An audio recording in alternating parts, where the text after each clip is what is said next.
Buonasera da Telecolor, vediamo insieme i fatti più importanti di questa edizione di Sicilia 24. A Catania la Procura apre un'inchiesta sulla chiusura improvvisa dei centri di Isodent. Il reato ipotizzato è truffa, la rabbia dei pazienti rimasti senza cure e con prestiti aperti. Centinaia gli esposti. Sentenza che scoraggia le denunce. La soluzione del prof accusato di molestie sessuali da 7 studentesse finisce in Parlamento. La senatrice di Italia Viva Daphne Musolino annuncia una interrogazione e chiede l'invio di ispettori.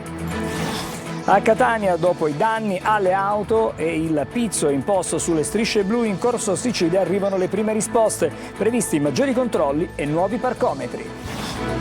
Si traveste da fantasma per non essere riconosciuto mentre getta i rifiuti per strada a Monreale, ma il furbetto è stato identificato e multato. Diritto alla salute negato, CGIL e PD in piazza a Palermo per chiedere cure migliori e più accessibili. Si è insediato il nuovo prefetto di Catania, Signoriello, innamorato della Sicilia. Per il calcio, stangata sul Messina, il Tribunale Federale Nazionale infligge al club giallorosso 14 punti di penalizzazione da scontare nella prossima stagione.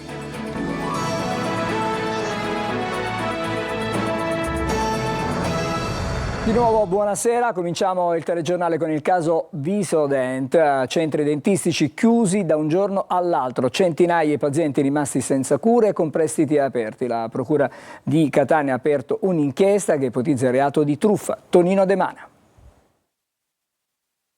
La prima volta 9.004 più o meno, la seconda volta altre 4.800 euro, altro finanziamento. Spariti nel nulla, lasciando centinaia di persone con cure non terminate, filiali chiuse da un giorno all'altro a Catania, Palermo, Messina, Trapani, Modica, insomma in tutta la Sicilia, in centinaia i truffati. La Procura di Catania ha aperto un'inchiesta sul caso Visodent dopo le denunce che ipotizzano il reato di truffa, presentate da più cittadini e da associazioni dei consumatori. Negli esposti molti hanno segnalato di avere pagato per impianti e interventi dentali che non sono stati mai eseguiti. Tanti altri hanno addirittura trovato le cliniche chiuse nonostante avessero già pagato per l'intervento di uno specialista Visodent. Una volta recatemi in sede mi rendevo conto che la stessa era chiusa da giorni, che quindi ero stata truffata, ritrovandomi a dover pagare un finanziamento senza aver mai ottenuto la prestazione desiderata. Protesi provvisorie e finanziamento da estinguere. Il fascicolo è stato aperto dal procuratore aggiunto Fabio Scavone. Sommersi di segnalazioni, Codici Sicilia e Federconsumatori, mentre il Codacons ha depositato un esposto alla Procura di Palermo, avviando una class action per ottenere la sospensione dei pagamenti e il recupero delle somme versate. Ha suscitato indignazione la sentenza shock del Tribunale di Catania che ha assolto un docente universitario dall'accusa di violenza sessuale su 7 studentesse. La senatrice di Italia Viva Daphne Musolino annuncia una interrogazione parlamentare e chiede l'invio di ispettori. Ascoltiamola. La sentenza del Tribunale di Catania di ieri sulle denunce di 7 studentesse contro il professore, il docente di medicina per molestie sessuali e atti di violenza sessuale, che hanno trovato sostanzialmente conferma quanto alla esistenza dei fatti e che poi invece hanno portato all'assoluzione dell'imputato perché non si sarebbe raggiunta la prova della mancanza del consenso, dimostrano che evidentemente c'è da fare un percorso importante e urgente sulla formazione dei magistrati. Per questo motivo presenterò oggi stesso interrogazione al Ministro e chiederò l'invio di ispettori, perché davvero sentenze come queste non soltanto ci indignano, ma rischiano di vanificare tutti gli sforzi che stiamo facendo in Parlamento per modificare, per migliorare e sensibilizzare anche la legislazione in questa materia, perché davvero le vittime a questo punto potrebbero sentirsi abbandonate a se stesse e quindi non avere più assolutamente neanche il coraggio di denunciare i fatti di cui vengono fatti oggetto. E ricordiamo che per questa vicenda il docente oggi pensionato fu licenziato dall'università e che la Procura, al termine di un procedimento durato diversi anni, aveva chiesto la condanna a 8 anni ed è pronta ad impugnare il verdetto. Adesso a Catania, dopo i danni alle auto e il pizzo imposto sulle strisce blu in Corso Sicilia, arrivano le prime risposte. Sono previsti maggiori controlli e nuovi parcometri. Ad accendere i riflettori sul problema sicurezza erano stati anche i nostri servizi denuncia. Sentiamo Tonino De Mara. Noi vogliamo che qua si appenda una bandiera italiana, ma non come segnale di sovranismo o di altro, ma di rispetto delle regole, di rispetto della nostra civiltà. La consegna del tricolore al presidente di AMTS Salvatore Vittorio da parte di Pietro Ivan Maravigna, portavoce del comitato residenti di Corso Sicilia, è un atto simbolico, ma al tempo stesso di grande significato. L'obiettivo è riportare decoro e legalità in un luogo, il parcheggio AMTS di Corso Sicilia a Catania, ostaggio di bande di extracomunitari specializzate a chiedere il pizzo sulle strisce blu, e se non paghi, come abbiamo dimostrato, sono dolori. E mentre si acquisiscono le immagini delle telecamere per risalire ai responsabili del danneggiamento su questo SUV, il sindaco trantino, intervenuto sul posto insieme al comandante della Polizia Municipale Peruca, prende atto della situazione. Qualcosa la dobbiamo fare. Non mi piace, e chi mi conosce lo sa, parlare di questioni anche etniche, però un dato di fatto è che qui abbiamo un parcheggio che questa mattina ha preso a essere suddiviso per etnia a secondo del giorno della settimana, che diventa la causa poi di quello che noi vediamo, che poi sono quelli che compiono questi danneggiamenti per prendersi le monetine e comprarsi la dose. Vigilanza e non solo, come evidenzia Maravigna. In quello custodito ci sono 68 posti, in questo 87 incustodito, quindi vorremmo capire anche i criteri di razionalizzazione della spesa dei soldi pubblici. Il ruolo di AMTS in questa vicenda ovviamente gestisce questo parcheggio perché la proprietà del terreno è del Comune di Catania, a differenza di quello che è in via Luigi Sturzo. L'obiettivo è tenere alla larga i parcheggiatori molestatori e la soluzione potrebbe essere quella di bloccare tutti i sistemi di automazione, collocare un parcometro e quindi diventare questo sito come il parcheggio strisce blu sulle strade. Il resto lo dovranno fare le forze dell'ordine. E adesso andiamo a Monreale, in provincia di Palermo. Si traveste da fantasma per gettare i rifiuti senza farsi riconoscere in modo illegale. Ma lo stratagemma non ha funzionato, è stato identificato, denunciato. Marco Gullà. Sui social è già stato soprannominato il fantasma dell'immondizia. Monreale, lo vedete in questo video mentre un uomo coperto da un lenzuolo getta rifiuti in modo illegale senza rispettare i turni della differenziata. Il trasgressore è stato identificato dalla Polizia Municipale grazie ai sistemi di videosorveglianza che hanno permesso di seguirlo sin da quando ha conferito illegalmente rifiuti fino al suo arrivo a casa. Il fantasma così è stato identificato e multato. Continuiamo a riscontrare atti di inciviltà inaccettabili, ha dichiarato l'assessore del comune monrealese Giulio Mannino. Nonostante i nostri sforzi per mantenere pulita la città ed educare alla corretta gestione dei rifiuti, c'è ancora chi ignora le regole, danneggiando l'ambiente e la nostra comunità. Il comune di Monreale promette quindi battaglia sui rifiuti, sperando di non doversi affidare ai Ghostbusters per dare la caccia ai trasgressori. Una scena surreale questa mattina al pronto soccorso del Policlinico di Messina, un motorino elettrico sotto carica nella sala d'attesa per i parenti. L'azienda annuncia un esposto all'autorità giudiziaria. Francesco Triolo. Gli operatori quasi stentavano a crederci quando l'hanno visto. Un motorino elettrico di quelli che circolano senza obbligo di targa e casco, posteggiato all'interno del pronto soccorso del Policlinico Universitario di Messina, nella sala d'attesa riservata ai parenti e per di più con il cavo attaccato alla presa elettrica per effettuare la carica della batteria. Subito è scattata la segnalazione ed è stata chiesta l'identificazione del proprietario del mezzo, per il quale l'azienda Policlinico sta provvedendo a presentare un esposto all'autorità giudiziaria. Un gesto che il direttore generale del Policlinico, Giorgio Sant'Onofrio, ha definito con rammarico espressione di un profondo degrado culturale per il quale non si può rimanere silenti, un segno di inciviltà che non può passare inosservato, un gesto che denota la totale mancanza di cura per un bene pubblico irrispettoso nei confronti delle persone e di tutti gli operatori e gli utenti che accedono in ospedale per un bisogno di salute. Non c'è pace quindi per il pronto soccorso del Policlinico, dove appena qualche settimana fa si è verificata anche un'aggressione ad un'infermiera da parte di una donna che ha preso a colpi di stampella la sanitaria ed un poliziotto intervenuto in difesa. C'è stato un nuovo raid vandalico all'Istituto Montalcini di Borgo Nuovo, siamo a Palermo, con quello della scorsa notte sono 8 le incursioni e le devastazioni nell'istituto comprensivo. A essere preso di mira stavolta il plesso Borsellino di largo Camastra. Il gruppo si sono introdotti nella struttura ed ha rovesciato poi banchi e sedie, sfondato i muri e anche le porte, distrutto bagni, rovesciato gli armadi. Il plesso era chiuso da qualche anno per alcuni problemi di infiltrazione che avevano reso inagibile la struttura, che veniva utilizzata come mensa per i piccoli. Sono stati rubati anche gli infissi in alluminio e i cavi elettrici. Torniamo a Palermo, nel palermitano a Santa Flavia, un 17enne non si è fermato all'alta ed ha investito l'auto dei carabinieri, era senza patente, e vediamo come sono andate le cose in questo servizio di Marco Gullà. Non si ferma all'alta dei carabinieri e poi quando viene bloccato contromano accelera e si scontra contro le forze dell'ordine. I carabinieri della stazione di Santa Flavia con i colleghi del radiomobile della compagnia di bagheria hanno arrestato un 17enne bagherese accusato di violenza e resistenza a pubblico ufficiale. Il ragazzo a bordo di uno scooter senza indossare il casco in via Cristoforo Colombo a Santa Flavia non si è fermato all'alta e ha investito un militare dandosi alla fuga. I militari dell'Arma lo hanno intercettato contromano in via Vittorio Emanuele Orlando. Nonostante la presenza dell'auto, il giovane ha accelerato ed è finito contro la vettura. Ha abbandonato lo scooter e ha cercato di fuggire a piedi. Poco dopo è stato raggiunto e bloccato dai carabinieri. Lo scooter è stato sequestrato perché senza assicurazione e senza targa. Il 17enne non aveva conseguito la patente. L'arresto è stato poi convalidato dal GIP, che ha disposto per lui il collocamento in comunità.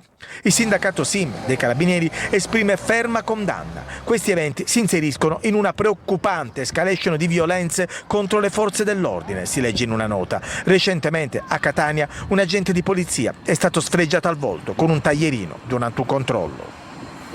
Torniamo ad occuparci di affitti brevi. Arriva il contrordine, il TAR del Lazio ha bocciato la circolare del Viminale con cui si introduceva l'obbligo di accogliere di persona gli ospiti. Ritorna per il settore extra-alberghiero l'uso dunque dei key-box. Sentiamo Veronica Barbarino. Check-in in presenza o uso della K-Box per gli affitti brevi? Se nel novembre scorso il Ministero dell'Interno, per questione di sicurezza, introduceva l'obbligo di riconoscimento fisico degli ospiti di case vacanza, affittacamere e B&B, vietando così il self-check-in, a ridosso delle vacanze estive tutto torna come prima. Il TAR del Lazio, infatti, boccia la stretta del Viminale, dichiarando che l'identificazione dei visu non risulta di per sé in grado di garantire l'ordine e la sicurezza pubblica. Ai locatari quindi la scelta. Noi con il nostro B&B a Ragusa abbiamo scelto sin da subito di adottare la procedura di self-check-in, in quanto risulta molto comoda. Secondo noi, pur non vedendo l'ospite al momento del check-in, si può rimanere in contatto con l'ospite ed essere veramente molto presenti, anche se non fisicamente, durante tutta la permanenza sul territorio. Noi abbiamo scelto di accogliere l'ospite di persona. Subito dopo forniamo un codice di accesso che serve per poter entrare sia al portone che in camera, in modo tale che l'ospite si sente libero di muoversi in totale autonomia. Le generalità degli ospiti verranno sempre e comunque comunicate alle autorità di pubblica sicurezza. Ma il turista cosa preferisce?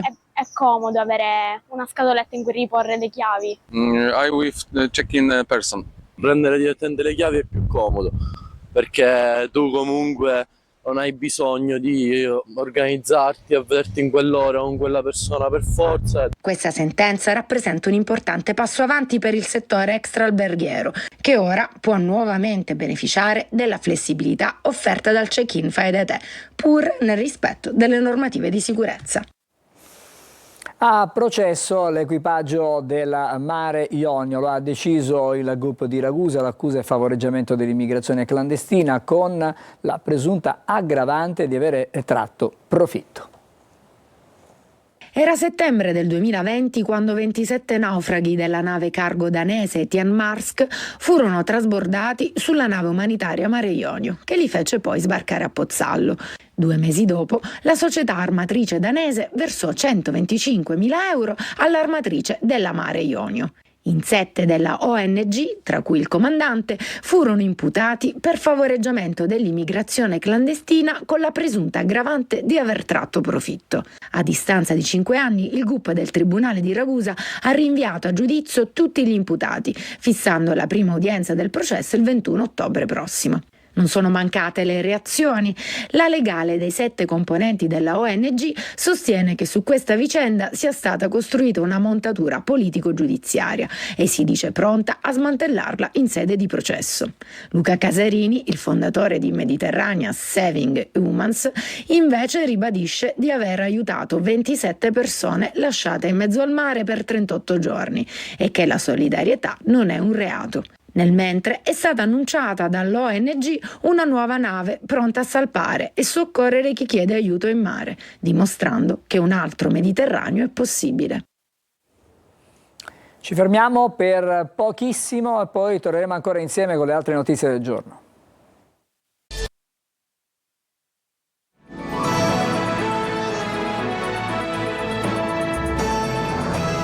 Siamo di nuovo insieme, sit-in della CGIL ma anche del Partito Democratico questa mattina davanti all'assessorato regionale della sanità per chiedere cure migliori e più accessibili in Sicilia. Manlio Viola.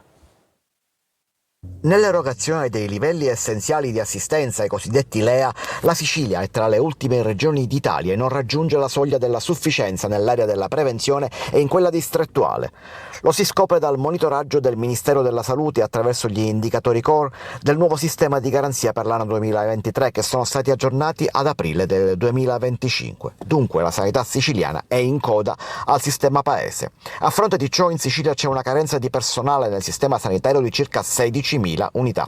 Per questo oggi CGIL e PD hanno inscenato un sit-in davanti all'assessorato regionale per chiedere una sanità migliore che rispetti i livelli essenziali di assistenza, che abbatta drasticamente le liste d'attesa, che paghi gli operatori del sistema. Siamo ancora privi di un piano della rete ospedaliera che doveva già essere pronta alla fine dello scorso anno. Non si stanno affrontando le lunghe liste d'attesa, non c'è una risposta rispetto alla difficoltà e alla sofferenza del pronto soccorso e poi c'è tutto il tema del personale. Di fronte a queste 4 questioni il governo della regione già da un anno ci dice di settimana in settimana che assumerà questo come elemento prioritario, invece purtroppo ad oggi, dopo un anno, nessun tipo di risposta è arrivata. Tutto questo naturalmente non è accettabile. Per parte sua la Regione non si tira indietro. L'assessorato della salute, si legge in una nota, sta recuperando le risorse necessarie per colmare un vuoto finanziario ereditato e mantenere così un rapporto stabile e trasparente con tutte le componenti del sistema sanitario regionale.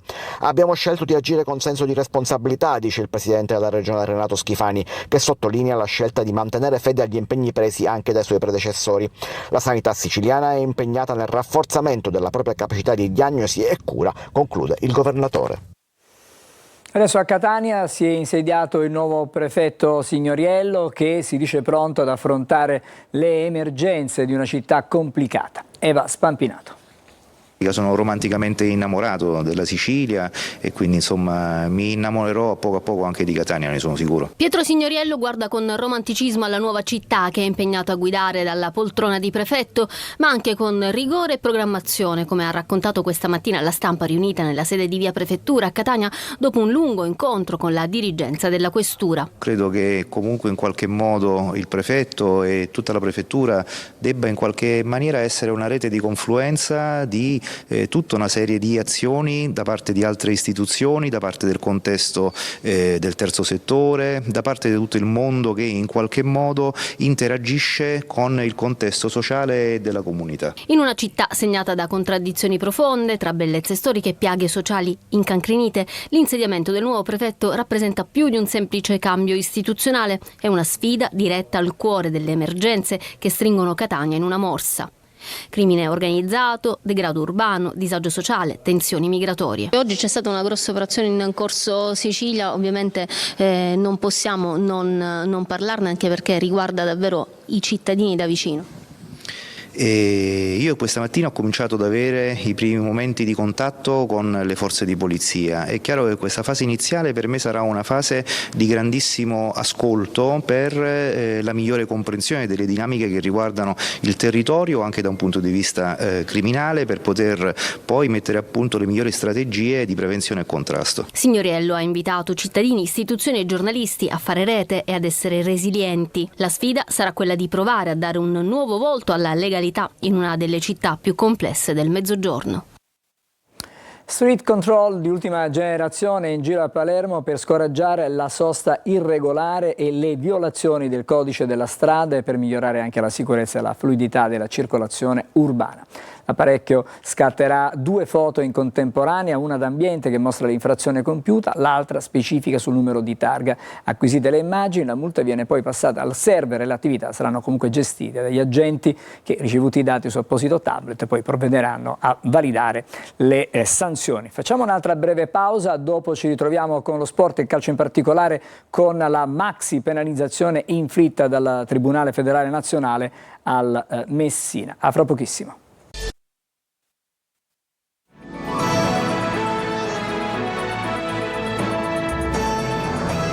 Come anticipato siamo adesso al calcio, alla maxi penalizzazione che è stata inflitta al Messina. Il Tribunale Nazionale Federale ha infatti, come detto, inflitto ben 14 punti di penalizzazione al club giallorosso per i mancati pagamenti di aprile, penalizzazione che sarà poi scontata. Bisognerà vedere quale sarà poi il futuro del Messina nel prossimo campionato, ma sentiamo e vediamo il servizio di Francesco Triolo.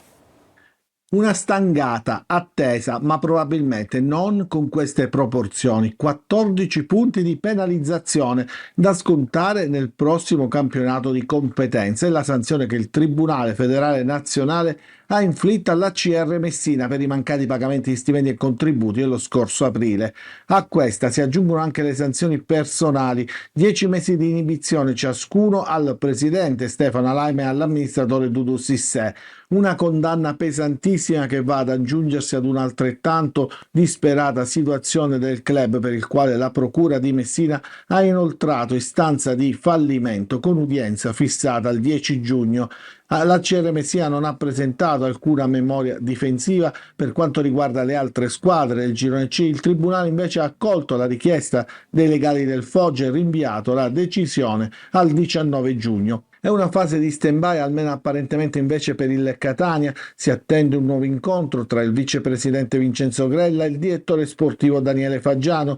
Radio Mercato dà già per scontato il divorzio tra il club e il dirigente, tanto che il Catania avrebbe sondato tra gli altri sia Matteo Loviso della Juve Stabia che Luca Matteassi del Vicenza, appena eliminato dai playoff dalla Ternana di Cianci e Cicerelli, 2 ex rossazzurri, il cui futuro dipenderà proprio dall'esito della finale contro il Pescara. È tutto, ci fermiamo qui, grazie per averci seguito, l'augurio a tutti voi di una buona serata.